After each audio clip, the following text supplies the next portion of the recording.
here's my headphone jack connection. Phase Tech. This is a $100 connection, so it's a little pricey for a damn connection. If you want aftermarket headphones and not the MindLab ones. So it goes from the 5-pin standard MindLab connection to a 1/4-inch jack, which any headphone with the 1/4-inch jack on it, it will just go slide right in there. Boom, easy as pie. I like to flip mine over a little that way.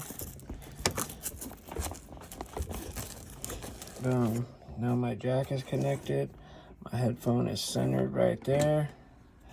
And then even on the back end, it protects the wire, so you don't have to tape it down.